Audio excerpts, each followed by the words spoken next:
And it is Wednesday, April 22nd, back with another What Now? And today my guest will be Kameron Corvet, amazing singer and songwriter and guitarist. I practically fell in love with him over his Gibsons. We're going to talk the same talk as usual, but from a different perspective. I'm super exhausted. These talks are amazing, but I've been doing a lot of talks, which is great. People love it. People are fans. People want the motivation and the inspiration. And we're going to just do another great talk with some more inspiration from Kameron. So he just joined us, and let me get him in here. And this will actually be my first time talking to him. So that's interesting too. Yay! Welcome. Thank you. I was just telling the people that this will be my first time talking to you. Oh, wow. Yeah, we've never talked. We've never met. We've never met. We've never spoken on the phone or anything. Right. So I'm excited because you got tipped to me by Karen, Casey. Yep. Shout outs to Casey. Shout out. Yeah, so when she put me on to you, which was actually before she told me about the live show, she already showed me some pictures and stuff that she did, and then she told me to check out your music, and I was happily surprised, and I was actually a little mad that I didn't know about you before, because I then see we share so many mutual friends, and yeah. But it's always nice to still discover new to me talent. I agree. I mean, especially with the situation that's going on, like the fact that you can still have access to new music, new artists, and everything like that. I think that's right. Yeah. Okay, this camera's not doing what I'm a little crooked, but that's no, fine. It's all good.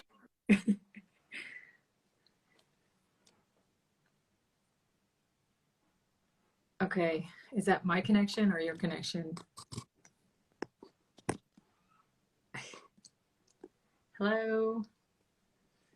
Oh gosh, this thing is not working with me. There we go. Yes, there you go. All right. A lot better.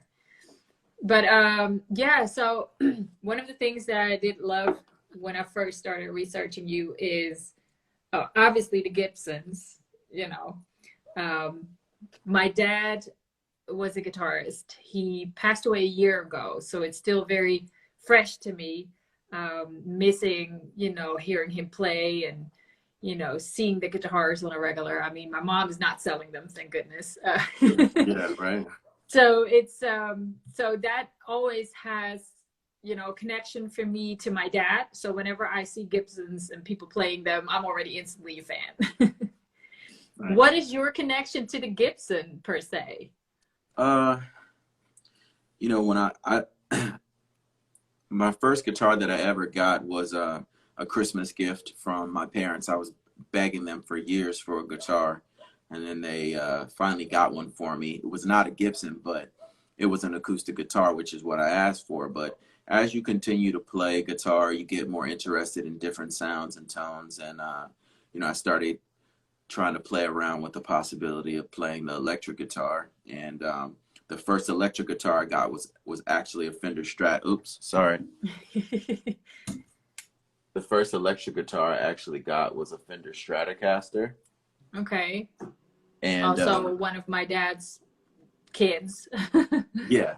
So I got a Fender Stratocaster first. And then after the Fender Strat, I started just saving up my money in order to be able to purchase more guitars. So at one point, I got my taxes back. I was teaching and I got my tax return. And I was like, man, I'm about to upgrade and get like a killer guitar. So I went to the guitar store, and I remember seeing a Gibson ES 135 was for sale, and it was for sale a lot cheaper than the value of it, let's say. Yeah, so I went ahead and bought it. I bought an amp, and I just went on from there. So that was like really special to me. I ended up going through some rough times, you know how musicians, do. it's feast or famine. So it was one of those famine type of seasons for me, and I ended up having to sell it.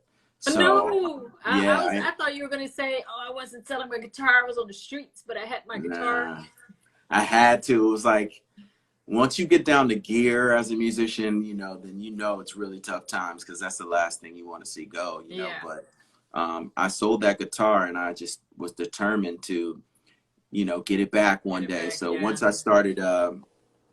once I had the situation where I ended up writing and collaborating with Sting and Shaggy, I ended up being able to get an endorsement with Gibson. So it's like a classic example of double for your trouble. So I ended Yes. up, I ended up getting a Gibson endorsement. So now I have two Gibsons, a Gibson acoustic and a Gibson electric, both Oh wow. valued at more than what the ES Right. 135 was. So Oh my that's my gosh. connection to the brand. So it's always kind of just been a hallmark brand of mine. I like Fender as well, but I've always found my way back to Gibson. Gibson. So Yeah. they've been good to me, and they've invested in my career in that way. So Yeah. I That's just appreciate awesome. it. Yeah, it's cool. That's awesome. I want to tell you a quick little story about my dad. I'm sorry, people, but this is just, It's all good. you talking about the guitars. I don't play the guitar. I used to play the Sure. bass. I used to play the bass guitar. When I was little, my dad had all these guitars, so you pick up a bass, and but I ended up playing the piano. Um, he told me the story that he went to the Fender factory, and the guy heard him play. The owner heard him play his guitar over there, and he was so impressed with his play that he gave him a letter that he could always, whenever he's there, get free access, whether they're closed or not. And he still, well, my mom still has that letter somewhere. I was like, Ma, don't throw it away. I need that letter so I can go Yeah. to the Fender factory and, show them. That was a handwritten letter. Yeah. So Wow. I thought that was pretty badass. I mean, my dad did not play in like famous bands or anything, but he had his own little band called the Mixers when he was younger with his brothers. And so he was signed and he toured. So that was pretty cool.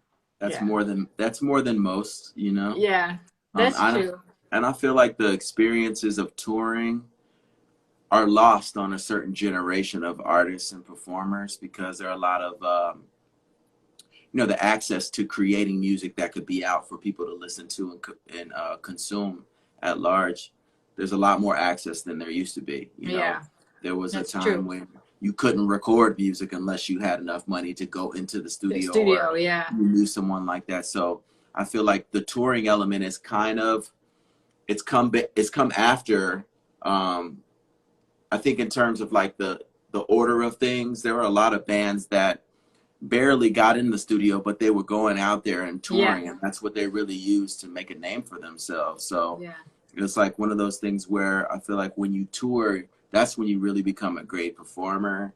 That's when you really like get a yeah, chance to see all the negative side of the business and everything like that. So it really yeah, builds character. So a lot of the character is being lost because everybody's got the ability to just stay to themselves, and without that human interaction and in a sense that feedback from your audience. yeah. That's what I was going to say. The audience, the energy, the exchange of energy, being a performing artist, thriving off of that energy that you get, which is coming from what you put in there, is Yep. just something that you can't do over the phone or the internet or something to that extent, which actually brings us to the whole corona situation, being in quarantine. You as a performing artist, you play your own guitar.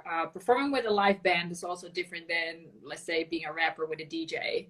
Yeah, um, for sure. so what was the biggest impact for you? Was it really the shows that got canceled, or were there any other aspects that really had a big impact on this for you? Shows for sure. I had a couple of larger shows that were paying like pretty much my bills for like 4 or 5 months. Right. That got canceled, and I am actually in a production television for television. It's a television movie that I had started shooting for and that ended up stopping as well, Yeah. temporarily. So it's been interesting. I think from a creative standpoint, I don't want to say I haven't been affected, but I haven't been affected in a certain kind of way because I've long since been kind of self-sufficient here. So I make music inside of my, apartment. I have guitars. I have the ability to record. I have the ability to, send stuff out. So from a certain standpoint, like writing and trying to get songs to artists and producers and stuff like that, I'm able to do that still. But the biggest impact has been from a performance standpoint, for sure. Right. So you do your live shows on here, Yeah, which I think is very inspiring. I don't know. You did see the Teddy Riley versus Babyface when I when did. Babyface pulled out his guitar. Teddy Oh, immediately went like, "That's not fair." So we exactly. all know the power of doing something live with live instruments. And so I think that's definitely great that you do that to, well, first of all, keep the fans entertained and Yes. happy and longing for more. Then one of the other things, aside from you being a Gibson lover, is the Prince aspect. I'm a huge Prince fan. So that was already like, oh, I love this guy. Yeah, I have Prince stories as well, but we'll keep that for another day. So that definitely has kept you busy, but like you said, you're pretty self-sufficient. You can be creative in your own space. But what are things that you are now finding out about yourself that you feel like, hey, now I can try this, or I can tap into this other talent or this other creative aspect that can tie into my music when we all come out of this? Well, I mean, what's so interesting for me is that I don't want to say one of the few, but I'll just say I was prepared. Little did I know this was going to happen, but I was already preparing to start taking my, I guess, my virtual performance game up a notch, if you will. I had Right. already started preparing where I was going to perform. This is where I perform. This is where I do my live. Yeah. So I was already preparing that aspect, not just from a visual standpoint, but from a sonic standpoint as well. I think when it comes to a lot of live streaming, people don't consider the sound. If you watch Yeah. the Teddy Riley Babyface first night, that's a classic example of how even those we would perceive to be rich and famous and have access to They all the did not sound in have the it world. together. I mean, think about it. Like, it was so classic because you have Babyface by himself. And you Yeah. had Teddy with a whole bunch of Whole people. setup. And Babyface has got he's got his glass and his everything, and it's like less is more. It's just a classic Yeah. example of that. So I took that into consideration before I even started posting videos, before anybody even saw this backdrop. Right. It was already created for months, and I never put it up for people to see until I got the other elements together. And even Right. when I got the other elements together, I sound checked. I know engineers, so I had engineers come to my apartment to help me get the Set it up. sound Yeah. exactly. So, And from you a need to live, send them to Teddy's joint. I know a couple of people were like, "Man, can you help them with the sound?" So, it's just one of those things where I think a lot of people were caught off guard. But from a live streaming standpoint, I was getting into what I perceived to be just doing some great covers with great Right. sounds, but it turned into streaming, Right. which Right. has actually made things better for me as a performer because I used to wait for people to reach out to me to book me for shows. I wasn't necessarily playing at will, but it's Right. kind of Now you can given do that. it's given the power a little bit back to the performer because as an independent artist, you have to prove that you can bring in a certain amount of people. You've got to Yeah. send your bio, you've got to do this and that. The talent has really been a second or third thought, but at least now artists can perform. And although you don't get that physical response, like when an artist feels the applause, there's nothing like that. You Right. don't get that from live streaming. That's And true. that's the biggest thing that I miss. However, the pressure of playing and it's time, Yeah. that is still there. So for me, it's helped me be consistent as a performer, Right. because now I'm playing every week. You know what I mean? Yeah. One. Two, there are a lot of executives that, are in and out of town that always want to catch a show, and they could never catch a show. And they would always say, when's the next time you perform? And I'm like, I don't know. I don't book my own, that type of Right. thing. Now I Now can you can tell communicate. them. Yeah. I can say, hey, Sunday at, 8 p.m. or this time or that time, tune in and whatever. So the consistency of the performance has really helped me. I would say, other than that, I've tried my hand at cooking pay, but it hasn't really worked out. I've actually What did you try to make? Listen, I don't want to incriminate myself because people are going to be like, oh God. But it's actually the process of cooking that I'm not good at. I have great ideas. I know how to look up something, but You can't I'll give you follow an a example. recipe? Listen, it isn't even that. It's the fact that I was using like a skillet or what have you, Yeah. and I had it on the burner. I had already made my food, and I had an idea. And since I had my food, I took my plate and I came over to where my guitar was, and I started just kind of working on both of them at the same time, eating a little bit and That's where playing. you went wrong. I left the burner on, and it just so happened that the spatula that I was using was leaning up against the skillet. Right. So, and it was like one of those So it was black burning? plastic, so it Yeah. burned. Oh my gosh. It burned the whole head part of it off I'm into the pan. sorry. So by the time I got over there, I'm like, what's burning? I smell Did like you burnt smell? rubber. Yeah, I was about to say. I'm like, what's going on? I went over there and I looked like nothing's on the stove. And then I'm like, oh man, I left the spatula leaning over. So by the time I took it off, the plastic had burned into the skillet. It was stuck. But that's not necessarily not knowing how to cook. That's just turning your shit off after you cooked. Yeah, which I would think, right? If you were like someone, I would think a more advanced cook would be able to say, yeah, I put a little too much of this on or that on or whatever. Well, but it's like, damn, what's the can't food even, good? the food was, listen, I was making a turkey burger pay. So it's like, so then when you add that in there, it's like, come on, dude, like, come on, finish the process. This is not a high stakes cooking situation. I wasn't, Emerald or Martha Stewart or anything. It's just a turkey burger. And I just completely forgot it. So I'm trying though. I love the fact that you're actually willing to tell me something like that. I was just in the introduction before you got in here. I was telling people, hey, we're going to have another one of these talks. But my friend yesterday was saying already, like, well, all the talks are the same, like where it comes from, but they're never the same because everybody's doing different things and has a different perspective. And this whole cooking fiasco has not come up yet. So thank you for sharing that story. Yeah. I'm sure you can make food. I'm going to continue to try, for sure. Try to follow recipes first. Okay. I believe you. Here's the thing. I don't know how to cook. And ever since I stopped eating meat, I had to follow recipes because I don't know what to cook. So I had this little vegan cookbook from my friend, and I've been cooking and I'm proud of myself. Wow. Yeah, and it came out edible. So, because I feel like there's a difference between cooking food and making food.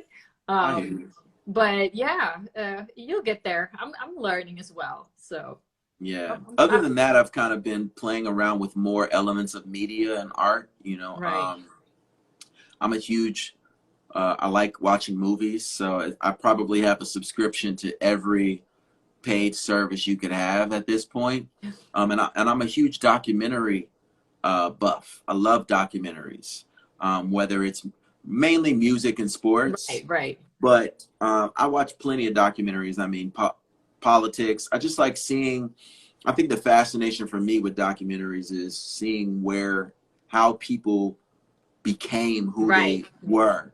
Right. What adversity they had to deal with, and you kind of get inspiring.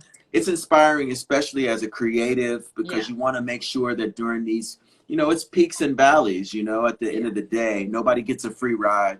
And you want to know that those people that you admire and that you respect, if you know that they've had hard times and that they've gotten over them, it just gives you that much more hope to be able to kind of get through what it is you were already doing. Right. I see Chef Nikki is joining. I don't know if you're really a chef, but be happy that you Yes. missed that whole talk about this burning skillet and Chef, spatula. Chef Nikki was actually my first girlfriend ever. She is an amazing Aw. chef, and she cooks with cannabis. And that's why you never cook, because you had somebody to cook for you. Listen, at that time, I didn't know what I had, you know. So Yeah, you now miss her now, do you? I do, I do. We're great friends, and I'm looking forward to getting some THC infused dishes. And if I have that, I will definitely commit to cooking. Right. Well, okay, so back to the movies. I have the books that I have are mainly biographies of musicians or creative people, because I also find it very fascinating to see what people have been through and how they became who they are, and how they got to where they are. So can we expect a documentary about you at some point?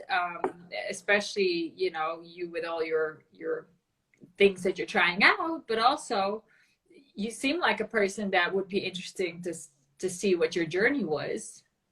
I definitely think at some point I would hope that I can do enough in my career to warrant one. I've had a lot of experiences, I've lived not 9 lives. I've lived maybe 4 or 5 lives, and they've all been very interesting. When I was growing up, I was a football player. I was not known Oh, as a really? musician. Yeah. What position? I played a position called flanker, which is a combination of wide receiver and running back. Okay, I was about to say. So football was my life. I sang, but I didn't sing.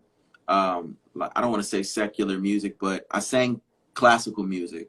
So I was in Nice. the choir, wearing a tuxedo, Wow. singing Handel and everything like that. So I sang other music, but just not in front of people and that type of thing. So that was like the early part of my my career, I would guess you would say. Prior to that, I mean, a lot of people don't know, but I've started to tell more people that my mother and father only knew each other for a month before they got married, and that wasn't even a month in person. They knew each other for 2 weeks as long distance pen pals. They wrote letters. Oh, wow, that's such a romantic story. Yeah, I mean, so it creates a backdrop for a very interesting story of mine. I mean, I've done a lot of things. I've had experiences with some of the greats. I mean, Teddy Riley, when I've worked with Teddy Riley, and Teddy Riley not compared me, but said I reminded him of a young Babyface in a sense. Wow, so there are a lot of really interesting after what we've just witnessed. Exactly. So it's like to see those two go head to head, and then the reason I picked up the acoustic guitar was because of When Can I See You Again? I saw that. So it's like there's so much history, personal history and history with the music industry that I don't think a lot of people know. I know a lot of people know me, but the industry has its own ebbs and flows, so you have to figure out how to crack the code, if you will, on your own. And once you figure that out, if you can, some don't, I'm fortunate enough to, if you think about it, I was working 10 years as an independent musician, artist, writing songs for people in a city like Atlanta, which is very urban. It's hard when you have a diverse set of experiences musically to crack, to break into an industry, because in Atlanta it's R&B and hip hop, it's not really a pop city like that. So singer-songwriters kind of get left in the dust sometimes. So for me to be able to Nashville or something. Yeah, I mean, a lot of people told me, hey, you should move to LA, you should move to Nashville. And I always felt like in a city with so much of an urban audience, that there would be enough of an urban audience to appreciate what it is I do. And they're here. It's just difficult to reach them sometimes because they're spread out, all over the place. Yeah. So, to be in that type of situation and then to all of a sudden get a record with Sting without having a direct relationship with him, it's like, there are all these different sub stories and plots of my story. So that would make an interesting documentary. Oh yeah, I think as things go on, especially once people see the true the totality of what my talent You, is, yeah. yeah, I think it'll make sense. So you're originally from Atlanta. No, I'm originally from Louisiana. Um, Louisiana. yeah, I was born in Wow. Louisiana, and then I moved to Cincinnati, Ohio, when I was 9 or 10. My mom's from Cincinnati. My dad is actually from Georgia, and my dad went to law school in Louisiana, so that's why we ended Okay. up being there. And then shortly there, not shortly thereafter, but not having any family around, that's another dynamic when it's just a nuclear family. Yeah. My mom elected to move us to Cincinnati, which is where Nice. she's from, so we could have cousins and grandma and all that. Right. I didn't grow up with that until I was maybe 10. So So I didn't how have, so how long have you been in Atlanta? oh man, I've been in Atlanta since the early 2000s. So I've So been here for a the while. reason why I asked if you were from Atlanta is because when you were talking about being in Atlanta as a musician, you know, having only sort of limited, you know, resources and being mainly urban, have you noticed the change since you've been in Atlanta in the music industry? Because you know, Atlanta wasn't always the focal point or the focus point of the music industry or any industry, and it probably came up like for the past 20 years. I would Have you? say, well, you know what? It's interesting because Atlanta has always provided the music industry with talent, but it wasn't necessarily known as a hub Right. to be going there. So I would say in the probably probably in the early 90s is when it kind of started with Yeah. LaFace. LaFace was kind Yeah. of the first, but right after that was So So Def. So you Yeah. had LaFace, you had So So Def, and you also had Rowdy Records, which was Dallas Austin's Yeah. label. So you had all of those three different mini major labels, let's say, and they all would get talent mainly from the Atlanta area. So it started to But build also this, urban. also urban, for Yeah. sure, for sure. And as a result, you had a lot of people moving to Atlanta in order to get access Get, to yeah. those things. Now, what happened was once L.A. Reid decided to take on more of an executive role for Arista, LaFace somewhat got dissolved. Yeah. JD similarly took a role over at Columbia as an executive, although So So Def was still around. But when you have people who are the heads of many major labels kind of branching Right. off Oh, yeah. to join the majors, then the flow of music starts to stop. Now, with rap, that's where Atlanta began to take over, but that really didn't start until it got to a point where, you know, you had artists like Gucci Mane and these other artists that Yeah. weren't necessarily getting paid attention to at all. They Right. started to develop an independent mentality, which was, hey, all right, we're going to just put the music together ourselves. We're going to sell it to the people here ourselves. Right. And Atlanta has always been a big city, and it's always been DTP. Yeah. I mean, so Yeah. it's like at the end of the day, the numbers game has always been a game that's been played, but we haven't known how to make it serve our advantage. So I'll give you an example. I'm from Cincinnati. Cincinnati has maybe 1 million people there. So it's not a small town, but it's not a large market either. Right. However, if you were an artist in Cincinnati and all you did was care about Cincinnati, and you service Cincinnati and you end up getting 500,000 fans, that's enough for you to get a big, huge record deal and Right. be on the radio and everything. So Atlanta took that mentality before it was popular to do so, and they started to grow and just feed each other. So Right. when you get trap, when T.I. comes along and trap really starts to become a thing, it starts to become a hustler mentality. Yeah. So Yeah. it's the same mentality from the street to the studio, and they Yeah. To both business. feed each other.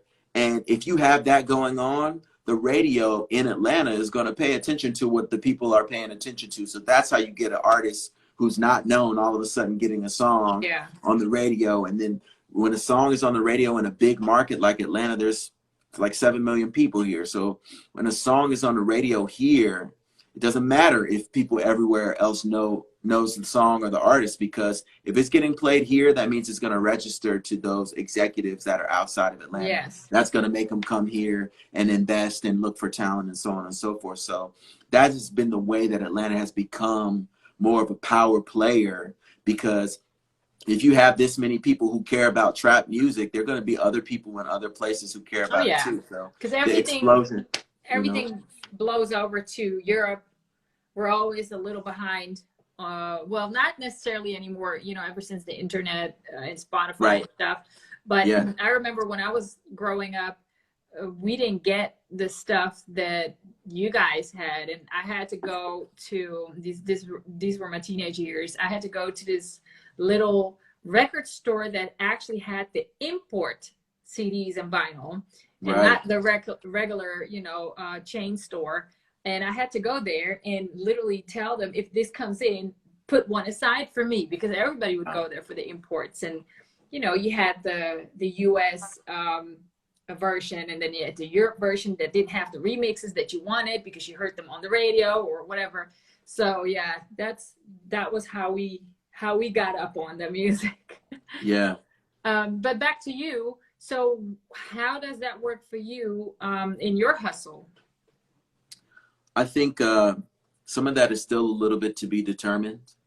I think when you have an audience and you're depending on them to look at music in a certain way, you're subject to a time frame, right? Yeah.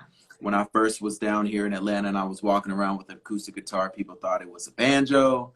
People thought it was a bass guitar. People thought I was a country music artist. So Atlanta has grown over time as a result of artists coming out who do certain things. So for example, when India Ari came out playing the acoustic guitar, it was a step forward, but it just made everybody else who played the acoustic guitar, oh, like India Ari? And it's like, well, I mean, I play, but it's not necessarily the same thing. So for me and my hustle, it's hard to be first. You know, I tell people all the time, before there was the iPhone, imagine Steve Jobs trying to convince people that the iPhone was going to be something that's necessary. So usually what I tell people is like, I'm trying to make the first iPhone, you know, but I'm doing it with an understanding of music. So for instance, if I was going to explain what my style is, I would say, imagine John Mayer meets D'Angelo. People have a concept of what John Mayer is. People have a concept of what D'Angelo is, but do they have a concept of what that would sound like together? If they know you, now they do. Because to me, it makes sense. I didn't see that definition before I knew you, but I already know you, so it makes sense.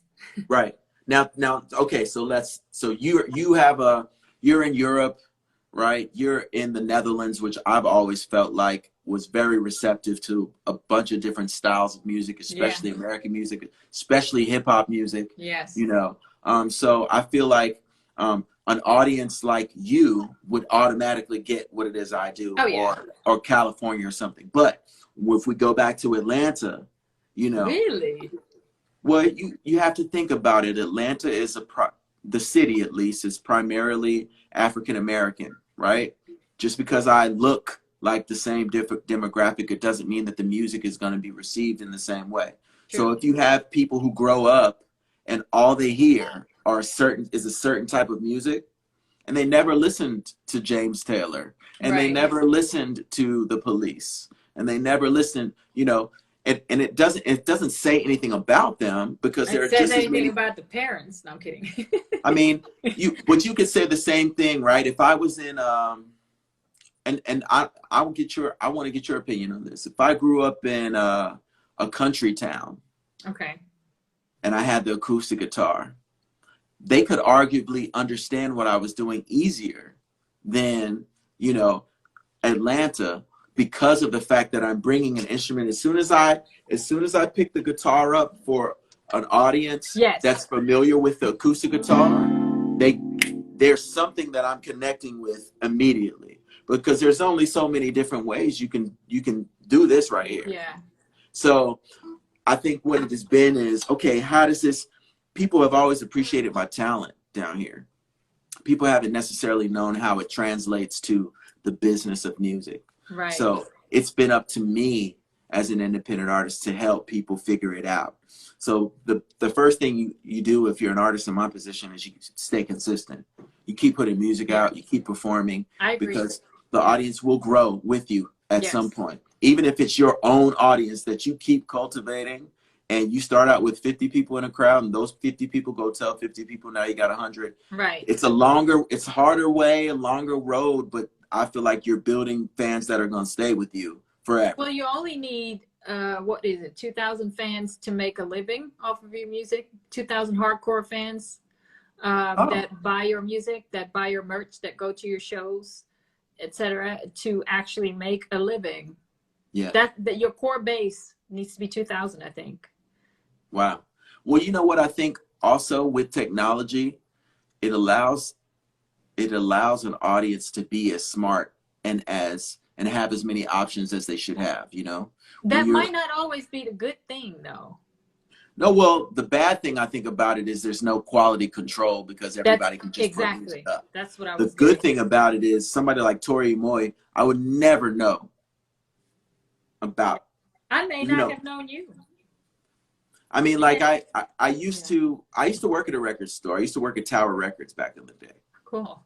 And it was almost, when I think about what Spotify is now, it was almost like Spotify before Spotify, if you think about it. Even your record store experience, right? Yeah. You go into a record store, there are people who work there. They're supposed to be knowledgeable. Yes, exactly. You know, when I worked at a record store, my department was the jazz department. Although I knew about R&B and I knew about this one, there would be somebody else who was a hardcore hip hop head who was over the hip hop department. So when new things came in hip hop and I saw him get excited about it, I would be like, hey, what should I listen to? What are you listening to? And that's kind of like the Spotify recommended, type of thing. If Discover Weekly, that's how it used to be, because you were known in the record store, me as a customer, and they would know what I want. You always talk, you yap it up. That's the power of interaction and going somewhere, which we're missing now. But the person that is knowledgeable can recommend to you the stuff that you love, but also their own opinions, because I would argue with them, because I would think whoever's next record was dope and they would think it sucked. So it also depends on your taste, but they would always give you the suggestions at least, because when I get my Discover Weekly on Spotify, I don't like everything in there, but most of it. Yeah, I agree. But I do like that it's also old stuff. Because I didn't necessarily get old recommendations, I guess, but the thing that I like about the internet is that you can talk to a lot of people that you normally wouldn't, come in contact with. And so, in the 90s, you had all these forums where you could discuss your love for whatever and exchange ideas and feedback and thoughts and suggestions. So that's definitely something that I like about the internet, because I would never go randomly into a group of people talking like, hey, Yeah. I don't even think I would. So a little backstory on me. I always like to say that Mr. Probs and I were at the first Foreign Exchange. There's a group called Foreign Exchange. Yeah, I know Foreign Exchange.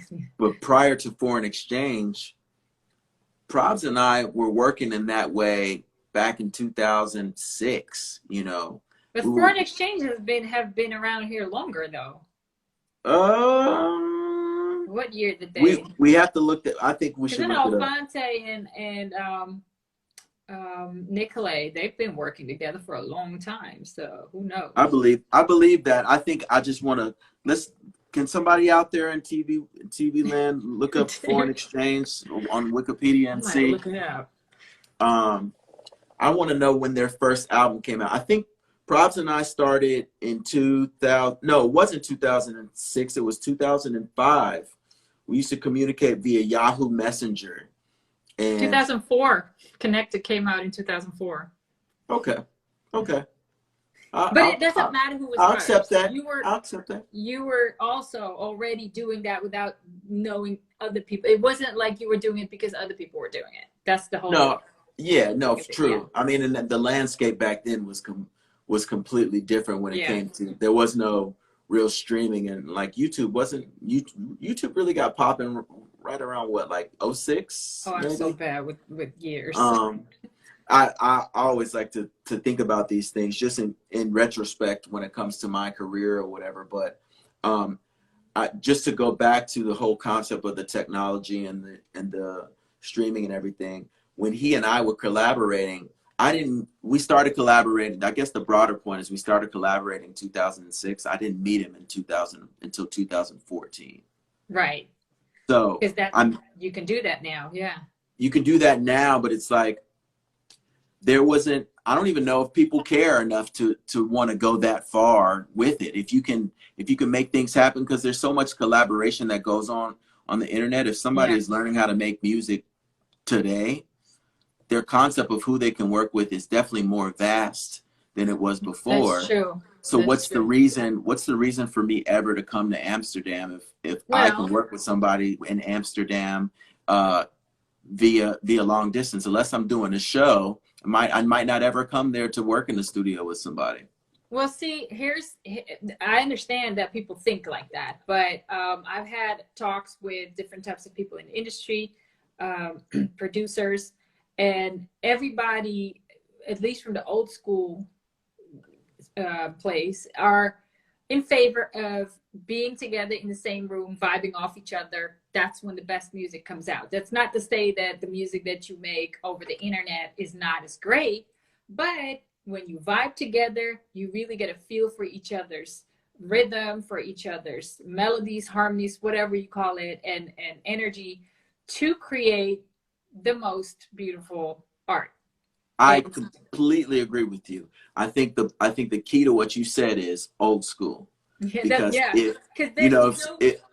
don't hear it from new school people. Yeah, a 17-year-old who decides to make music today, their concept of music is, I'm making it in my room, or I'm making it in my bedroom. I'm getting on SoundCloud. I'm getting on this site and grabbing a beat, and I'm going to write a record to it, and that's what it is. So it's like, and some of them are being really successful at it, but they don't understand what we understand about the human interaction when it comes to making music. I mean, if you think about Confessions by Usher. That album wouldn't be what it is without the entities that were involved in creating it being together in a room talking about it and really living and breathing that whole album. I think there's a lot to be said about what human interaction means to creating. On top of that, there's also the relationship and networking aspect. When you're in the studio with people and they really have a great time with you because they get to know you as a person, how you are to be around, they can connect you to other people that they know, like, hey, I've worked with this person, he's great, instead of only saying, I've worked with a talented person from far away, but they actually want to see you succeed other than making a song together that they want to succeed. So that to me is something that people forget, the networking aspect and the building relationships. Building relationships in this industry is worth more than any gold or platinum record, in my opinion. I agree. So, relationships are so valuable. Knowing the right people, being around the right people, but also observing how other people move. You can't do that when you send stuff over the internet. That's true. You can't learn from that. That's true. What do you think about FaceTime collaborating then? Well, I think FaceTime is better than no face at all. Right. At least you can see people's expressions. You can see somewhat of the human emotion other than having to interpret it from sound. Especially now, I'm not in favor of people just hopping studios, infecting other people and whatnot in this Corona times. So this is an alternative, but I don't think this should be a substitute. This should be the alternative, and this should also be the way when you have met. Like when you have met and you know what the vibe is, then it's already different when you're not in the same area or the same time zone or continent, because you already know. And also, if you work together, then people are like, hey, we're vibing so well, let's bring you on a show. Nobody's going to say that. Like, you can get so much more out of being in people's presence and working together, actually together physically. I agree. So then what happens post Corona? Post Corona, well, that's a big question, because I have been asking this question to creative people. Post Corona means, how have we adapted to this new world? Because we're not going back to the old world. That's something that I think people overlook. Like, oh, we're just going to go back to what it was. No, we're not ever going back to how the world was. So there are a couple of scenarios. We can keep continuing the way we did before and mess everything up again. We can try to at least hold ourselves accountable to be better people, to make the world better, and apply that to whatever industry you're in. And then also hold everybody else accountable when they're not doing their part. Yeah. And that counts for music industry, TV, film industry, construction, whatever. To me, so yeah, when you ask that question, what happens post Corona, I think, first of all, people have found alternative ways to put their art out and make money. So the necessity of shows will probably die down for the younger generation as well. Because, hey, if I can do everything from my living room and I can get money, I don't have to go on the road.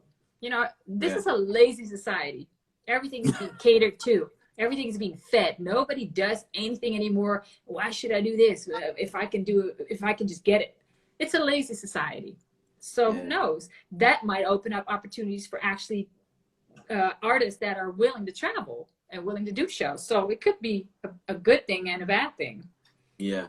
I'm just wondering, because like, I know so many touring musicians that play those big arenas, you know, and it's like, I don't know that I think things will be a gradual, like we'll restore some things gradually. So it's like, from a show standpoint, it's like, I feel like I'm going to go from live streaming to playing for a small group of people, you know. So I still feel like, those artists that are able to those artists that are able to babyface it, babyface their situation, they have a potential to be able to make a footprint in the industry right now, you know, whereas before it was, you know, the pyrotechnics and the bigger the better. Now it's like, Teddy. Don't pull a Teddy. Because it's not going to work. Nobody's going to hear you.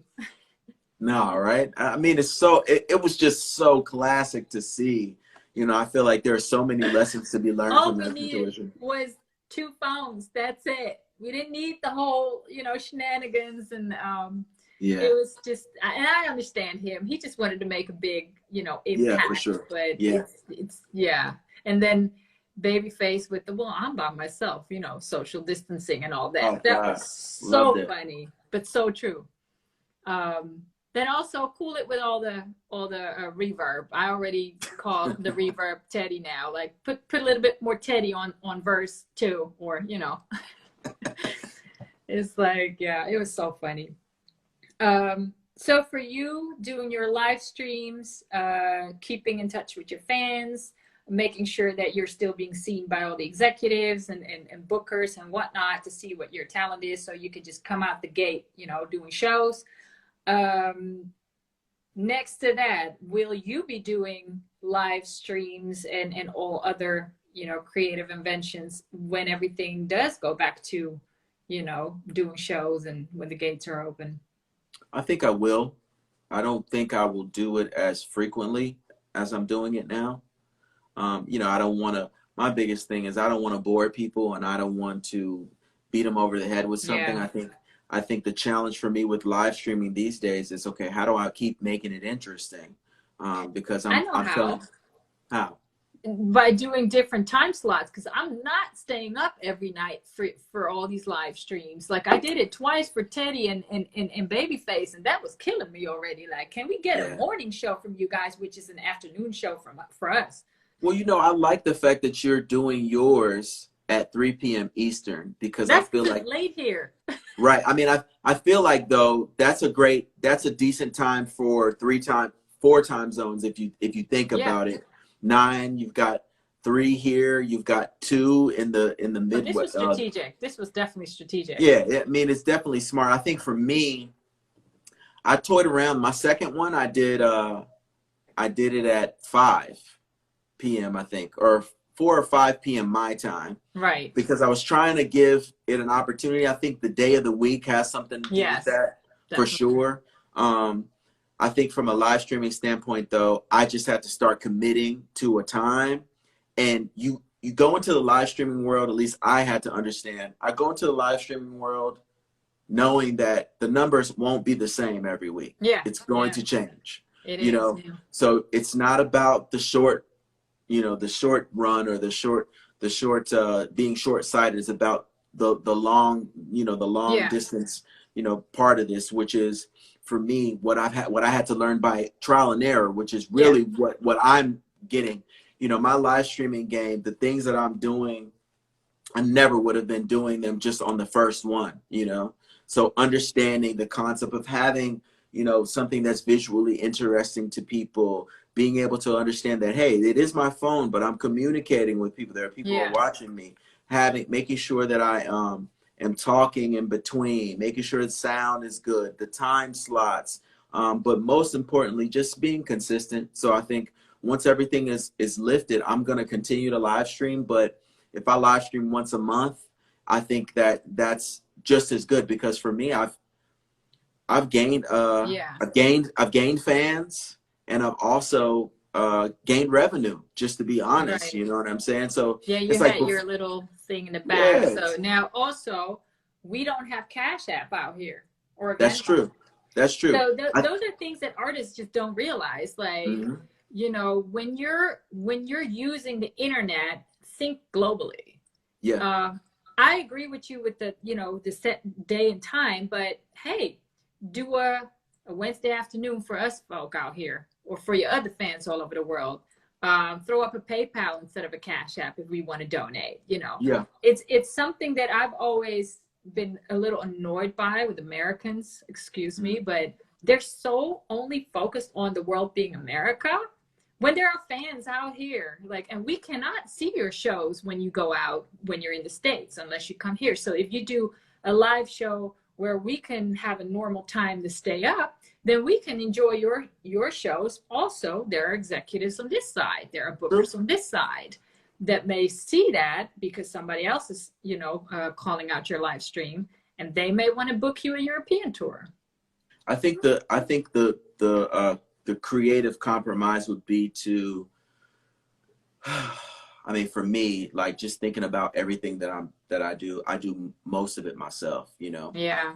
And it's you're trying to make sure things are quality as well, because during this time period, everybody's going live, so it's put it on your IGTV and we can watch it at least. I mean, I want people to be able to come to my live and get something that's professional looking, sounding.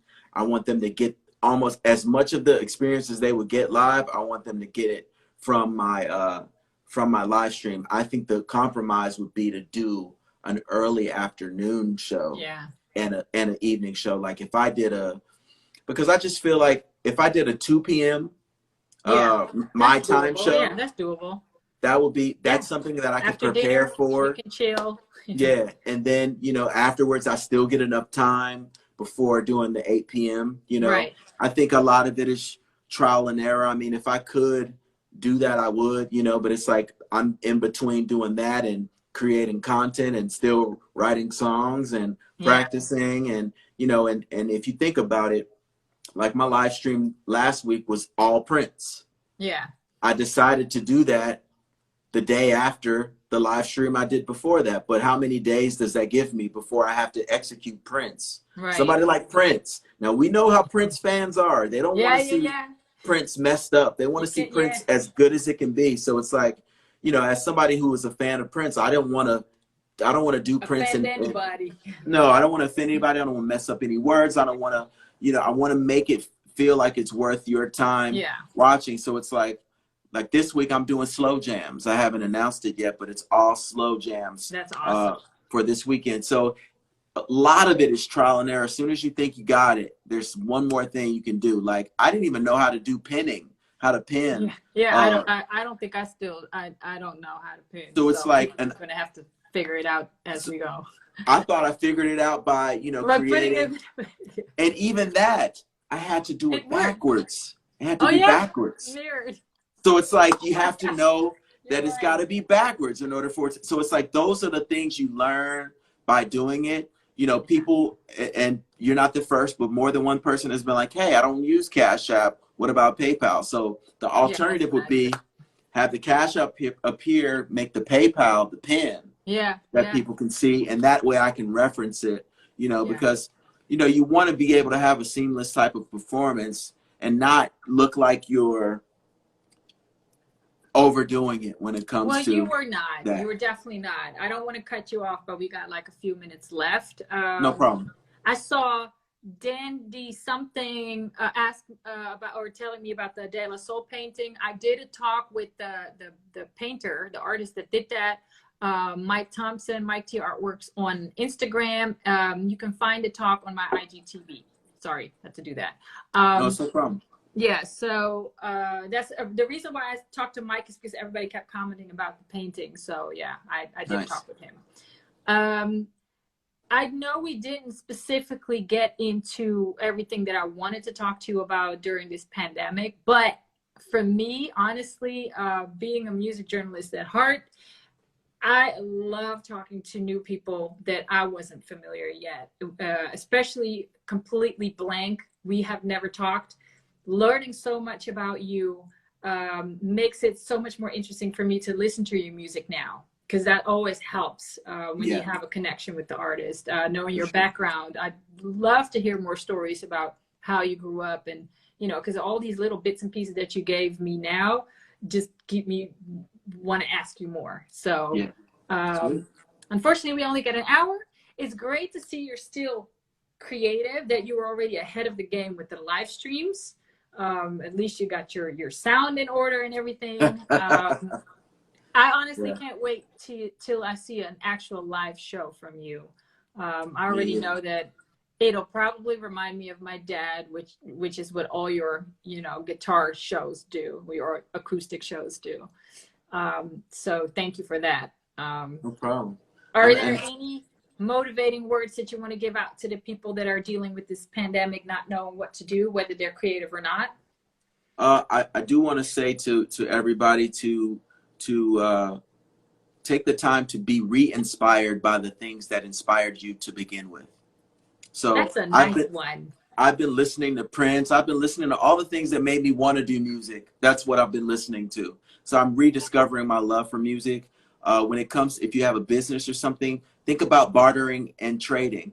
Yes. That's a way, because that's, you know, we've all been hit financially. So if there's a skill that you have, it's just as good as paying someone. So figure out a way to do that, and become more efficient at whatever it is you're doing. For example, I'm live streaming every week, so that makes me practice more. It makes me do vocal warm-ups more. So those I think would be my words of wisdom that I would give to everybody. That was really good. That wasn't, there were definitely a few in there that I hadn't heard yet. So that's very valuable. Thank you for your time. I'm already getting the countdown, which is hilarious to me.